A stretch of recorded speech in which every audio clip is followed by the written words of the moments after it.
नमस्कार, the news now के 2 PM bulletin में आपका स्वागत है। मैं हूं आपके साथ रोमी केरनी और आइए नजर डालते हैं इस समय तक की बड़ी खबरों पर। जम्मू कश्मीर के राजौरी जिला में नियंत्रण रेखा के पास पाकिस्तानी गोलाबारी में सेना के एक जूनियर कमीशन ऑफिसर की शहीद हो गए हैं।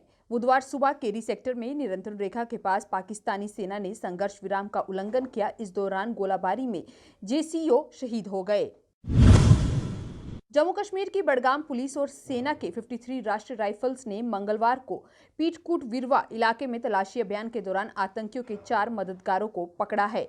उनकी पहचान पीटकूट वीरवा के रहने वाले शकील अहमद वानी, एफ शौकत अहमद और चेड़बंग निवासी आकिब मकबूल खान और चेरावानी चारी शरीफ निवासी एजाज अहमद खान के रूप में की गई है। केंद्र की अनलॉक 4 संबंधित गाइडलाइंस के जारी होते ही जम्मू कश्मीर में जिला स्तर पर लगाया जा रहा वीकेंड लॉकडाउन वापस ले लिया गया है। नई गाइडलाइंस में कोई भी जिला मजिस्ट्रेट कंटेनमेंट जोन के बाहर अपने स्तर पर लॉकडाउन नहीं लगा सकते। इसके लिए स्टेट कमेटी को पहले केंद्र से मशवरा करना होगा। इसके बाद जिला मजिस्ट्रेट को ये स्टेट कमेटी लॉकडाउन लागू करने की अनुमति दे सकती है। मंगलवार को जम्मू, कठुआ और रियासी के जिला मजिस्ट्रेट ने वीकेंड लॉकडाउन का आदेश वापस ले लिया।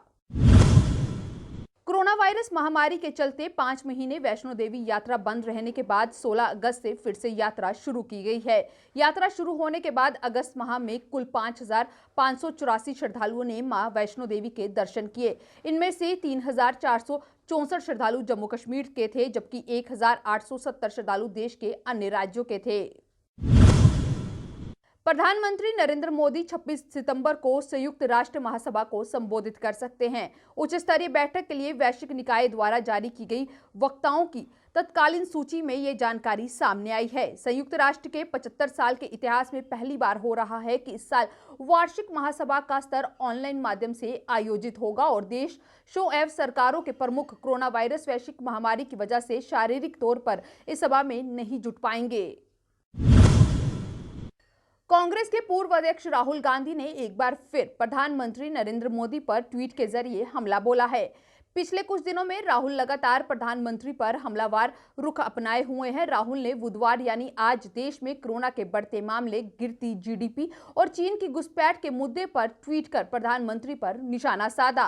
राहुल ने आज ट्वीट कर कहा कि भारत मोदी की बनाई आपदाओं के बीच फंसा हुआ है।